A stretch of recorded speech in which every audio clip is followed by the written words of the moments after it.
வணக்கம் மாணவர்களே. இன்று நாம் மரபுத் தொடர்கள் பற்றி தெரிந்து கொள்வோம். மரபுத் தொடர்கள் விளக்கம்.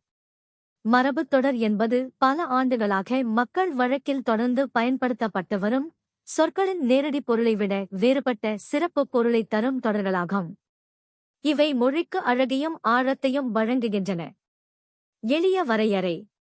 சொற்களின் நேரடி பொருளை அல்லாமல் மறைமுகமான ஒரு பொருளைத் தரும் வழக்கு சொற்றொடர்களே மரபுத் தொடர்கள் எனப்படுகின்றன.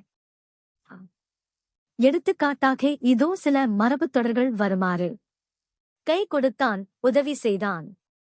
கண் மூடினான், இறந்தான். மூக்கை நுழைத்தான், தேவையில்லாத விஷயத்தில் தலையிட்டான். கையை விரித்தான், பணம் கேட்டான். வாய் திறக்கவில்லை, பேசவில்லை. தலை குனிந்தான், வெட்கப்பட்டான் அல்லது தோல்வியை ஏற்றுக்கொண்டான். காது கொடுத்தான், கவனமாகக் கேட்டான்.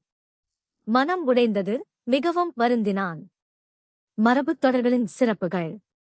மொழிக்கு இனிமையையும் செழுமையையும் தருகின்றன. கருத்தைச் சுருக்கமாகவும் தாக்கமிக்க வகையிலும் வெளிப்படுத்துகின்றன. பேச்சிலும் எழுத்திலும் அழகை அதிகரிக்கின்றன. தமிழ் மொழியின் பாரம்பரியத்தையும் பண்பாட்டையும் வெளிப்படுத்துகின்றன. மாணவர்களே, மரபுத் தொடர்கள் என்பது வெறும் சொற்றொடர்கள் அல்ல, அவை நம் முன்னோர்கள் பயன்படுத்தி வந்த அறிவும் அனுபவமும் நிறைந்த மொழிச் செல்வங்கள். அவற்றின் நேரடி பொருளை அல்ல, மறைபொருளை புரிந்து கொண்டு பயன்படுத்தினால் நம் தமிழ் இன்னும் அழகாகவும் செம்மையாகவும் அமையும்.